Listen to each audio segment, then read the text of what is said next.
நேர்கள் எல்லோருக்கும் வணக்கம். மற்றொரு காணொளியூடாக சந்தித்திருக்கின்றோம். அமெரிக்கா ஈரான் பேச்சுவார்த்தையில விரைவில் வெளியாகி இருக்கின்ற அந்த விடயங்கள், அங்கு இருக்கக்கூடிய நகர்வுகள் என்ன என்பது தொடர்பில் நாங்கள் பார்க்க போகிறோம். அமெரிக்காவுக்கும் ஈரானுக்கும் இடையிலான சாத்தியமான பேச்சுவார்த்தைகளுக்கான இடம் அறிவிக்கப்பட்டிருப்பதாக வெளிநாட்டு ஊடகங்கள் செய்தி வெளியிட்டிருக்கின்றன. சர்வதேச அணுசக்தி முகாமையின் தலைவர் அந்த செய்தியை மேற்கோள் காட்டி சொல்லி இருக்கின்றார். அது வெளியாகி இருக்கிறது என்ற விடயம் சொல்லப்பட்டிருக்கிறது.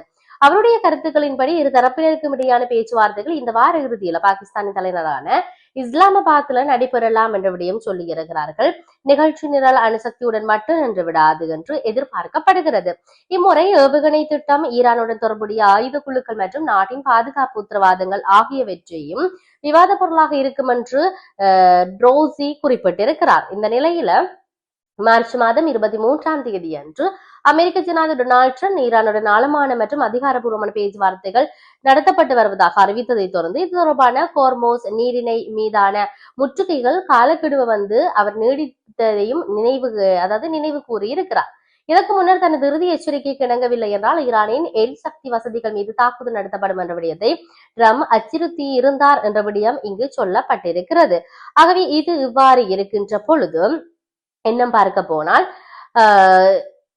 வாஷிங்டனின் எந்த பேச்சுவார்த்தையும் நடைபெறவில்லை என்ற விடயமும் இங்கு சொல்லி இருக்கின்றார்கள். இதையும் தாண்டி பிப்ரவரி 28ஆம் தேதி அன்று அமெரிக்காவும் இஸ்ரேலும் ஈரானுக்கு எதிராக ஒரு ராணுவ நடவடிக்கையை தொடங்கின என்பது குறிப்பிடத்தக்கது. தெஹ்ரானின் அணுசக்தி திட்டத்தை கட்டுப்படுத்துவதும் அந்த நாடு அணு ஆயுதங்களை பெறுவதை தடுப்பதுமே இந்த நடவடிக்கையின் முக்கிய நோக்கமாக இருக்கிறது. கிடைத்த தகவல்களின்படி ஈரான் தனது செறிவூட்டப்பட்ட யுரேனியம் இருப்புகளை முழுமையாக கைவிட வேண்டும் என்றும் 3 அணுசக்தி நிலையங்களை அகற்ற வேண்டும் என்றும் அமெரிக்கா சொல்லியிருக்கிறது. இருப்பினும் பல ஆண்டுகளாக யுரேனியத்தை செறிவூட்டும் தனது உரிமத்தை தக்க வைத்து வருவதாகவும் சமீபத்திய தாக்குதல்களின் போது இத்தகைய நடவடிக்கைகள் ஈடுபடவில்லை என்ற விடயத்தையும் ஈரான் உறுதி செய்திருக்கிறது. ஆகவே இதுவாறு இருக்கின்ற பொழுது இன்னொரு பக்கம் ட்ரோன் தாக்குதலுக்குள்ளான குவைத் சர்வதேச விமான நிலையம் பற்றி அறிந்து எரிபொருள் தாங்கிகள் என்பது தொடர்பிலான செய்திகளும் தற்பொழுது வெளியாகி இருக்கின்றன. குவைத் சர்வதேச விமான நிலையத்துல எரிபொருள் தாங்கிய ட்ரோன் குறிவைத்ததுல தீ விபத்து ஏற்பட்டதாகவும் உயிரிழப்புகள் ஏதும் அங்கு ஏற்படவில்லை என்ற விடயத்தையும் அந்த நாட்டின் சிவில் விமான போக்குவரத்து ஆணையகம் சொல்லி இருக்கிறது. முதற்கட்ட விசாரணைகளை மேற்கோள் காட்டி சிவில் விமான போக்குவரத்து ஆணையகம் இணையத்துல வெளியிட்ட ஒரு அறிக்கையில இந்த தகவலை சொல்லி இருக்கிறார்கள். அதாவது இந்த தாக்குதலால் குறைந்த அளவிலான சேதம் மட்டுமே ஏற்பட்டிருக்கின்றது என்ற விடயத்தையும் அவர் சொல்லியிருப்பதை நாங்கள் பார்க்கக்கூடியதாக இருக்கிறது. இதெல்லாம் தாண்டி தனக்குத்தானே பேச்சுவார்த்தை நடத்தி வரும் அமெரிக்கா என்ற விடயத்தை ஈரான் கேலி செய்திருக்கின்ற நகர்வுகளும் வெளிவந்திருக்கின்றன. போர் நிறுத்தத்துக்கு மத்தியஸ்தம் செய்வதற்காக அமெரிக்கா முயற்சிகளை ஈரானிய ராணுவ செய்தி தொடர்பாளர் ஒருவர் பகிரங்கமாக கேலி செய்திருப்பது வாஷிங்டனின் முன்மொழிந்த 15 அம்ச அமைதி திட்டத்தின் மீது புதிய சந்தேகங்களை எழுப்பியிருப்பதாக வெளிநாட்டு ஊடகங்கள் செய்தி வெளியிட்டிருக்கின்றன.